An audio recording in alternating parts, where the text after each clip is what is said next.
Hello everyone. So here's the demonstration of our project P2P BitTorrent Implementation, and this is the main file of our project, which is importing all the functions from the other files. And here we have defined a method to make sure every time program runs it clears the cache of the previous program, and it starts with the beginning to save the memory on the database.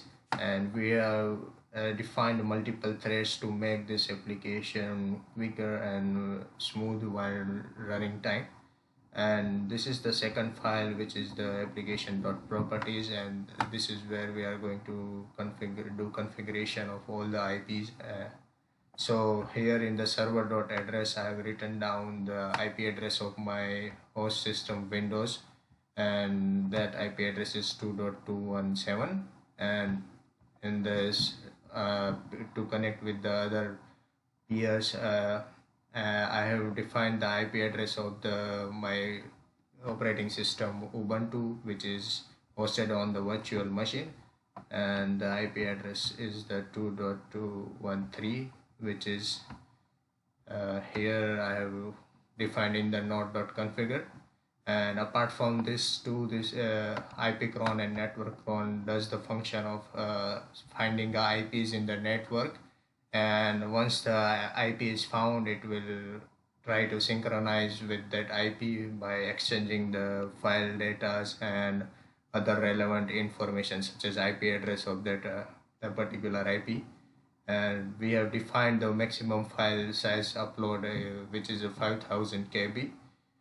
And this all data are manually modified by the users. And for the IP cloning, it will clone the network for every 20 seconds, which means it will search in the network every 20 seconds to find a new peers.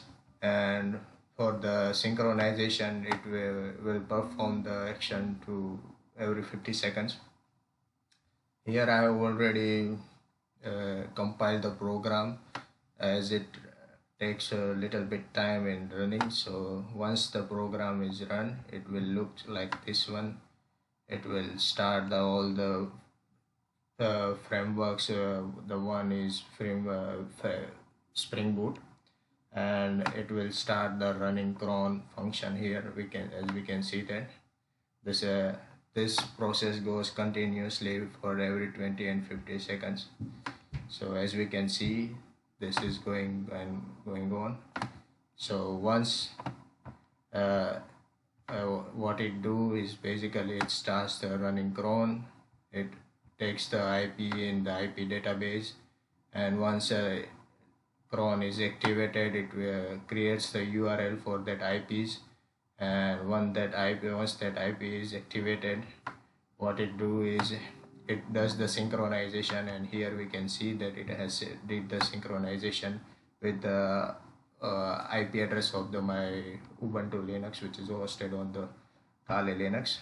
Same for the here, the configuration is the vice versa, which is the server address is the Ubuntu Linux IP address, and the node IP is the Windows operating system. I have also run the program here to save the time, and as we can see, it has started all the things, and it is going continually to check whether there is new node available in the network or not.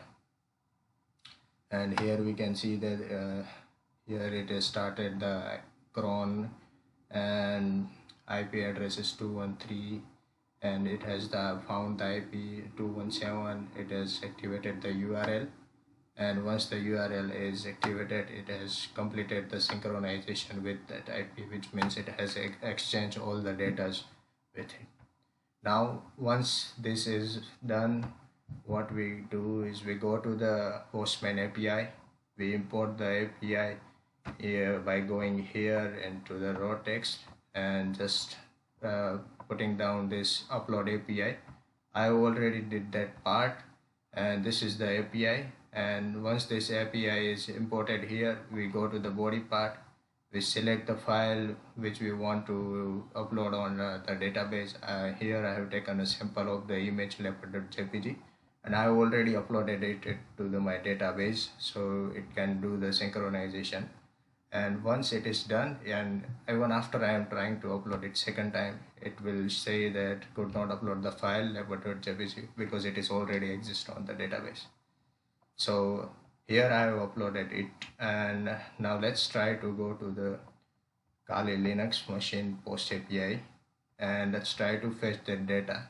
Here to fetch the data, we have a download API same like that one, and here I have the IP address of my port number, download, and the name which is uploaded of the name of the file which is uploaded on the database. And let's try to access this one.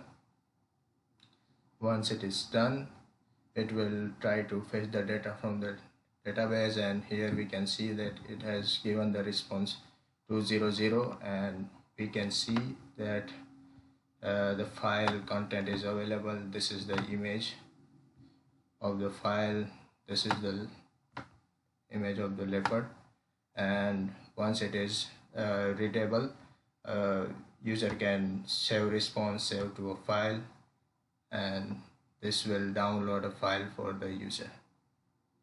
So here we can save this, and the file has been downloaded successfully. So this is how implementation can